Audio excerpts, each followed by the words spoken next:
Life is easy when you're up on the mountain. You've got peace of mind like you never know. But things change when you're down in the valley. Don't space, for you're never alone. For the God on the mountain is still God in the valley. When things go wrong. Babona amandla onke Yesu Nkosi yethu Jesu. Nangumntanakho uNkulunkulu onamandla sowume ngomumo nelizwi lakho. Ifundisa sazofundisa ngazo ngenelela baba empilweni yakhe umfihle esandleni sakho sokulunga. Ngena naye nangalesi sikhathi manje naphakade. Amen. Siyabonga kakhulu bazalwane egameni likaJesu Kristu waseNazaretha. This is Apostle SS Hadebe. uNkulunkulu akubusise usalalele lapha kuRema FM egameni likaJesu Kristu siyangena. Siyabonga mfundisi Magagula ngokusihola ngomthandazo egameni likaJesu Kristu. Namhlanje sizobuka ke bazalwane indaba kaAbrahama. Sizoqala lapha kufunda kuGenesis chapter number 12 njengoba sesike sazama kulanda kusuka kokudalwa komhlaba kuze kufike manje. Kodwa ke ku chapter 4 kuze kufike ku chapter 11 it took a history ka 2000 years. Bathuma bachaza bathi it's 2000 years BC, before Christ was born. And then chapter 12 from 12 kuya ku 50 ithatha 350 years chapter 12 to 50 loyo history yakhona. So la namhlanje sizobuka indaba kaAbraham. Sike sayibuka ngalena uAbrahama ozalwa uTera, uTera ophuma ozalweni lukaShem oyizibulo lika Noah. Sibonile ke bazalwane mase sakhuluma eqaleni ukuthi umhlaba uNkulunkulu uzama ukutrema awubuyisele esimeni, kodwa kuhamba kube kuyaphunyuka ngoba umuntu uhamba afune kuphila ngendlela yakhe not ngokwendlela nangokwezimiso zikaNkulunkulu. Nalana ke sibonile ke uNoah who was favored, uNkulunkulu amkhetha sekadecide ukubhubhisa umhlaba wakhipha uNoah ozala lamadodana amathathu. Sesichazileke nokuthi thina siphuma ozalweni lukaHamu, and then wonke umhlaba ugcwaliswe ilamadodana amathathu. So okubukeka ukuthi uNkulunkulu sowushintshe nestrategy sokuphinda ahlulele umhlaba in a way of ukuthi aphinde umuntu makona athole the punishment, because uNkulunkulu uma ngabe umuntu asonile, uNkulunkulu made a way yokuthi enze indlela yokuthi asinde, waletha efuna kuletha imbewu yosifazane. But ke silandelela ke lokuthi le mbewu yosifazane ihamba kanjani. Bakhona abanye sebayaphuma ngoba lezizwe ezimbili zizohlukana phakathi, kodwa masibuka iBhayibheli selizonamathela kuShem okungiyena okufanele kuphuma ozalweni lakhe lenzalo yowesifazane. Kodwa mangabe sisachecka laphana yona lenzalo yowesifazane sizokubuka ke bazalwane kafushane, ngoba iyona ndaba ebalulekile ukuthi la sesibuka uAbraham ozalwa uTera ophuma ozalweni lukaShem. uShem lo okungiyena wabusiswa nguNoah, but ke sekonakele la ku-universe ngoba uNoah sewuqalekise uHamu sewubona ubunqono bukababakhe. Now seyiyaphazamiseka futhi inature yokuqhubeka nokuplana nokulandelelela ukuthi kuze kufike uzalo. Kodwa this time sibona uNkulunkulu so yenze strategical le ndaba yokufika yokufika kwenzalo yowesifazane. Usenze abantu baba more than one so that uma kona lo akhona ku-pick up nalana siyakubona ngempela kona uHamu uNkulunkulu so uNoah so uqalekisa indodana kaHamu engukhenana. uKhenana lelizwe uNkulunkulu akasalithembisa uAbrahama. But la mfuna sibuke khona namhlanje ngoba sizoba bafishane sisenza just i-introduction ka-Abraham uNkulunkulu ambiza noma singabe siyathola lana ku-Genesis chapter number 12 verse number 1 ifundeka kanje. uJehova wathi ku-Abraham, phuma ezweni lakini nasezihlotsheni zakho nasendlini kayihlo uye ezweni engiyakukukhombisa lona. Ngiyakwenza isizwe esikhulu, ngikubusise ngenze igama lakho libe likhulu, wena ube isibusiso. Ngiyakubusisa abakubusisayo nokuqalekisayo ngiyakumqalekisa. Imindeni yonke yomhlaba iyakubusiswa kuwe.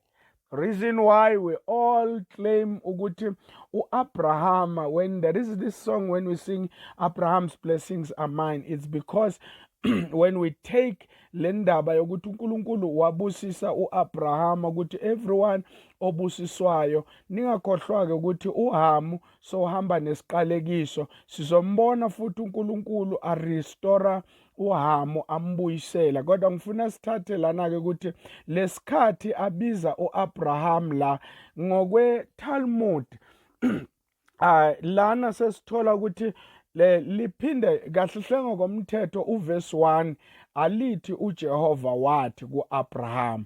Bekufanele lithi uma liqala lithi uJehova wabuye wathi kuAbraham, because la sekakhuluma khona ukhuluma ubaba wakhe sekafile okunguThera.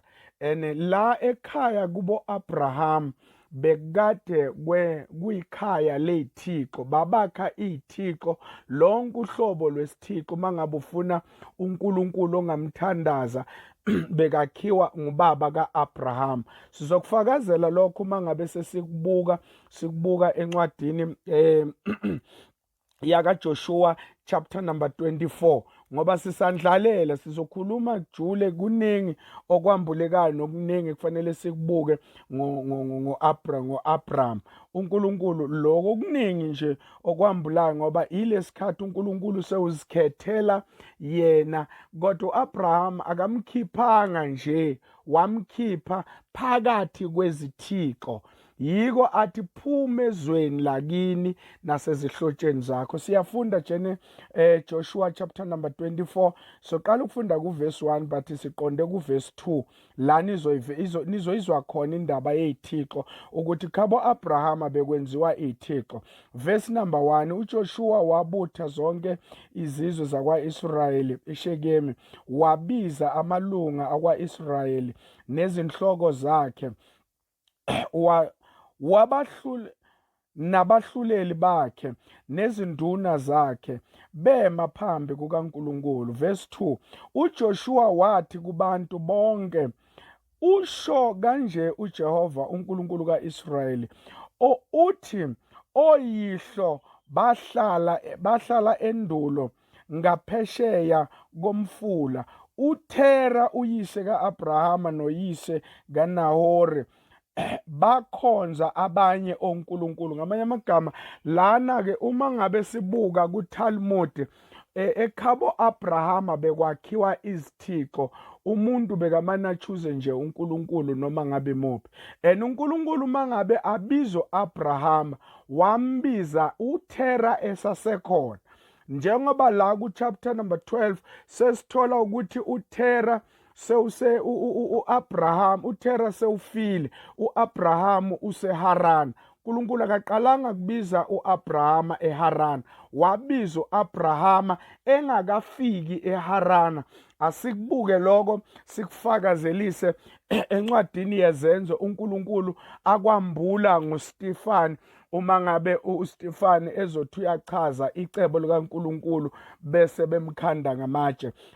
Izenzo chapter number 7 siyafunda lapha izenzo chapter number 7.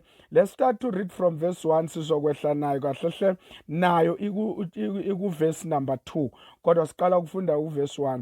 Umpristi omkhulu wayesethi, nembala lokhu kunjalo na? Yena wathi, madoda bazalwane nani bobaba, lalelani uNkulunkulu wenkazimulo na wabonakala kubaba uAbrahama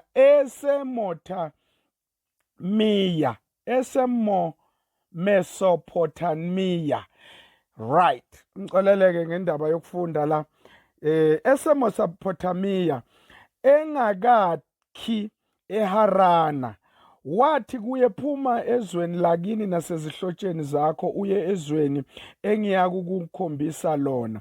Khona waphuma ezweni lamaKaledi wakha eHarana. Now ngamanye amagama sibona uAbrahama la uNkulunkulu ukhuluma naye, kodwa ngenxa yefiye nangenxa yokungakholelwa lento akusikho kwethu ukuthi akusikho kokuqala ukuthi thina sehluleke ukulalela uNkulunkulu first half.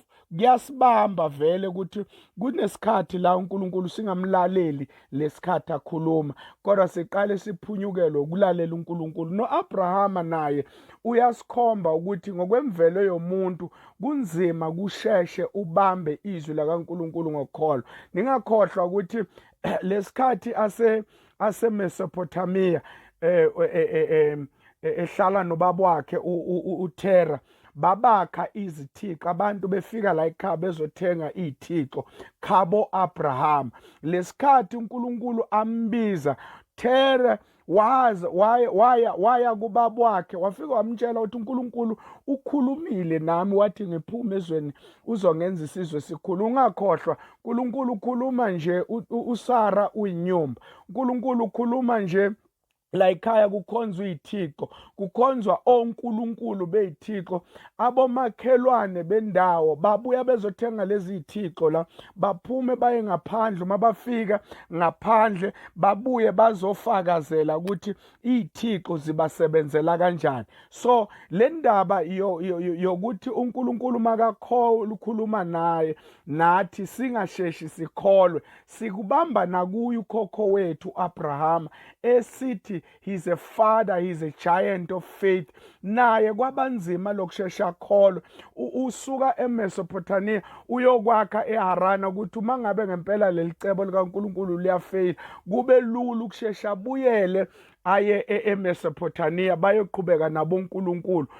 uNkulunkulu wasenza icebo, kwafa uAbrahama. Sewubuya ke ngokwesibili sowuzokhuluma noAbrahama kuverse chapter number 12.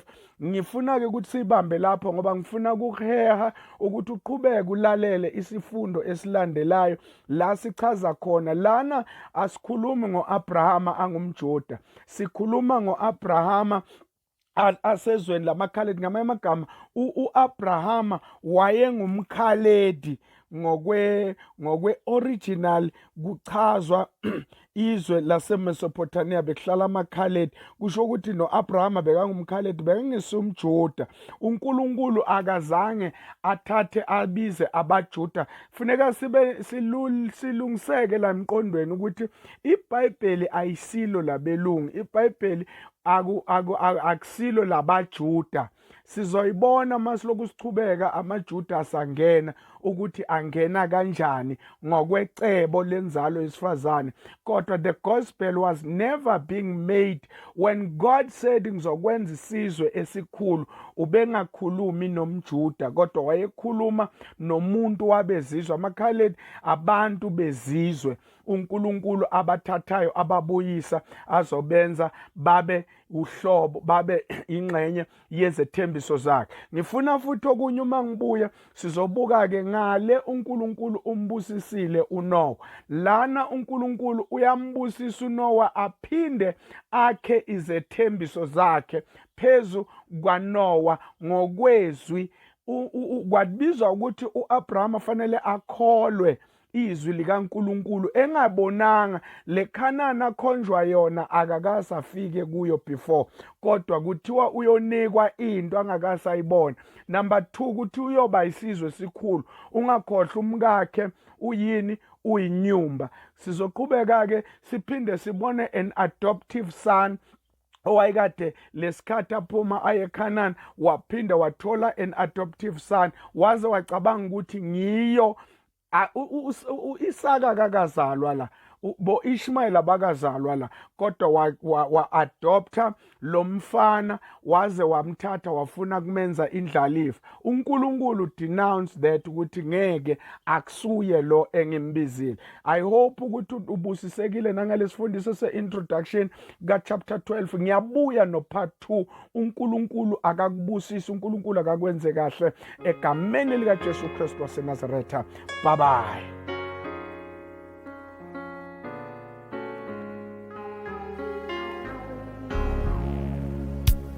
Uyangihlelela angibhekeke ungiphatha ngeke ngesandla sakhe angeke avume yebo ngishazeke uyanginakekela uJehova uyangihlelela angibhekeke ungiphatha ngesandla sakhe